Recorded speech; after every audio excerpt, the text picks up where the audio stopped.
Olá, este é o Conexão, seja bem-vindo. Muita gente tem alergias, seja dermatológica, alimentar ou respiratória. Mas quando a temperatura diminui, quem sofre com as alergias respiratórias precisa redobrar os cuidados com a saúde. Para saber mais detalhes sobre o assunto e também receber algumas dicas importantes, nós conversamos agora com o Dr. Marcelo Bossuat, que é coordenador técnico do projeto Brasil Sem Alergia. Olá, Marcelo, tudo bem? Tudo bem, muito obrigado mais uma vez por participarmos do Conexão Futura. Nada, fala pra gente, por favor, quais são os tipos aí mais comuns de alergia e por que elas estão, enfim, se apresentando no maior número, Tem a ver com questão, com algum fator genético ou a gente pode desenvolvê-las ao longo da vida? Essa é uma pergunta muito importante porque a cada dia que passa, a população mundial está habitando grandes cidades, grandes conglomerações humanas. E isso faz com que essas pessoas fiquem expostas a todo tipo de alérgenos e substâncias tóxicas e substâncias poluentes. E, consequentemente, nós hoje sabemos, através de uma área da genética chamada epigenética, que o ambiente que você vive, ele pode modular o seu material genético e, consequentemente, fazer com que aquele gene que estava inativo, que seria responsável pelo processo alérgico, ele se ative. Então, por isso que está havendo um crescimento exponencial dos processos alérgicos, não só pela questão das pessoas viverem em grandes aglomerações urbanas, mas também desses genes serem ativados e passarem para os seus descendentes, ou seja, passa para os seus filhos, para os seus netos, para os seus bisnetos, e isso faz, ao longo do tempo, um crescimento exponencial das doenças alérgicas, sejam elas doenças alérgicas respiratórias ou dermatológicas. Tá legal. E você diria que a queda de temperatura no inverno, ela acaba por quê favorecendo aí as reações alérgicas? Por que essa temporada de frio é tão crítica? Perfeito.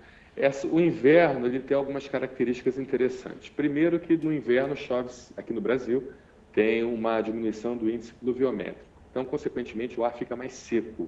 O ar seco, ele é um irritante respiratório. Ele irrita as mucosas respiratórias superiores, inferiores e assim por diante. O próprio frio também é um irritante respiratório. Se chove menos, você tem mais poluição, porque a atmosfera acaba não sendo bem limpa pelas chuvas, então aquela poluição ela fica armazenada na atmosfera e, consequentemente, a poluição também é outro irritante respiratório, principalmente a queima dos combustíveis fósseis. Existe uma substância chamada dióxido de enxofre, que ele é oriundo da queima da gasolina, do óleo diesel, de outros tipos de elementos, e isso faz com que, consequentemente, esse dióxido de enxofre irrite bastante a mucosa respiratória. E também nós temos as alergias dermatológicas, principalmente aqueles pacientes que sofrem de dermatite atópica. A dermatite atópica é uma condição multifatorial, onde você tem inúmeros fatores que causam dermatite atópica, alimentar, os alérgenos do ambiente, os produtos químicos que você entra em contato, a pele seca. Então, de certa forma, se você está num ambiente onde a umidade relativa do ar ela é baixa, consequentemente, você acaba sofrendo muito de dermatite atópica nessa época do ano. Tá, há uma tendência, eu acredito, que os alérgicos têm, de evitar sair, evitar se expor, no caso, nessa época do ano, à friagem. Ficar em ambientes muito fechados por muito tempo não é uma boa ideia? Eu acredito. Olha, é verdade. Não, isso é interessante, porque as doenças alérgicas, elas pioram também nessa época do ano, que é outro fator que nós acabamos esquecendo de falar, que as pessoas ficam em ambientes muito fechados.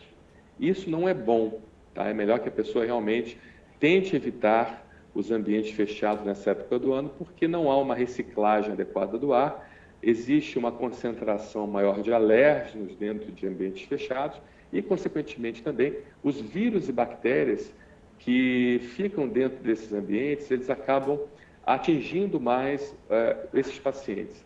Então, um paciente alérgico, naturalmente, ele tem uma tendência maior de pegar infecções virais e bacterianas, principalmente as virais, porque a mucosa do alérgico ela já é inflamada, já é irritada. Além disso, o paciente alérgico produz mecanismos que facilitam a penetração de vírus para dentro da mucosa respiratória.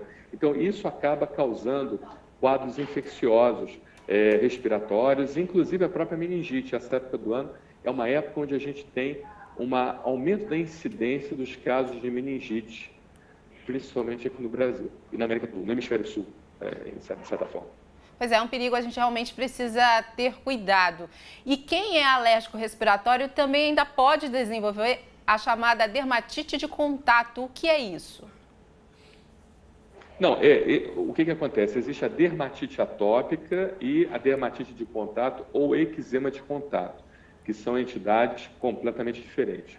Essa época do ano é mais propícia para o paciente piorar da dermatite atópica. Tá. Porque, como eu havia falado, né, a pele ela é muito seca, no paciente já que tem dermatite atópica, naturalmente ela já é seca nesse tipo de paciente. Então, quando esse paciente ele passa pelo inverno, ou seja, num período onde chove menos, onde o índice de umidade relativa do ar é menor, então acaba havendo justamente uma piora desses quadros de dermatite atópica. Então, por isso que o paciente que sofre dermatite atópica acaba piorando bastante. Por isso que é importante o paciente hidratar a sua pele com hidratantes hipoalergênicos. Não adianta comprar aquele hidratante com perfume, aquele hidratante com substâncias químicas, como eu havia falado para você. A dermatite atópica é uma doença multifatorial. Ela é provocada por inúmeros fatores, principalmente 4 fatores principais, que é alergia a produtos químicos, alergia alimentar, alergia a aeroalérgenos, que são aqueles alérgenos que convivem no ambiente, e a pele seca. Então, o uso do hidratante corporal hipoalergênico, nesse caso, é o mais indicado. Tá bom. Ao longo do ano, quais outros cuidados é possível tomar? Então, principalmente nessa época do ano, vacinar-se da gripe. O índice de adesão da vacinação da gripe está muito baixo, principalmente os idosos e as crianças que são o grupo de risco, né, estão relacionados ao grupo de risco. Então, vacine-se da gripe. O controle ambiental é muito importante. O controle ambiental é algo que nenhum médico precisa, você não precisa ir num consultório para o médico prescrever o controle ambiental, você mesmo pode fazer dentro de casa.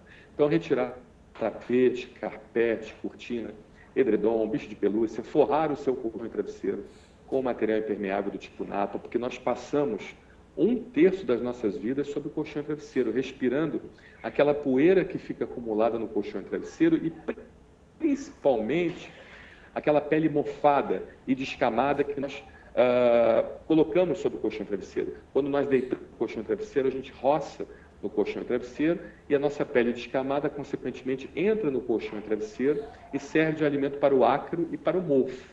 O principal alimento do ácaro e do mofo é a queratina. Então, quanto mais queratina tiver, pior. Então, travesseiro com pena de ganso, cobertores de pelo de animais, tudo isso é contraindicado para o alérgico. Tudo aquilo que tiver origem animal, que tiver queratina na composição, é contraindicado. Então, o controle de ambiente é muito importante, você lavar as narinas com soro fisiológico, hidratar suas narinas para evitar rinite, né? E fazer os exames preventivos para ver se você está desenvolvendo um quadro de asma brônquica ou bronquite. Tá bom, Marcelo, eu vou tirar sua imagem do ar rapidinho para mostrar o site do Brasil Sem Alergia. Enquanto isso, eu gostaria que você respondesse, né, quais informações as pessoas encontram lá, que orientações e outras dicas. Brevemente, faça a sua propaganda aí sobre o projeto, que é bem interessante. Muito obrigado, agradeço. Então, nosso site é um site simples, onde nós temos um botão para o agendamento online. Então, hoje nós temos unidade no Rio de Janeiro, no Rio, Grande Rio e na região dos Lagos. Temos também uma unidade em Curitiba em funcionamento. Então, o paciente quiser fazer o agendamento, marque pelo site diretamente. Existe até um link aí do Canal Futura com as nossas reportagens aí com vocês. E são reportagens bastante esclarecedoras que poderão auxiliar o paciente alérgico a se defender das doenças alérgicas. Tá ótimo, tá aí para você, brasilsemalergia.com.br. Marcelo, muito obrigada pela sua participação. Eu que agradeço, um forte abraço e conte conosco sempre quando precisarem. Tá bom, tchau, tchau, até a próxima. E daqui a pouco a gente volta com Conexão para falar sobre crianças e o andar na rua. Fique com a gente, até já.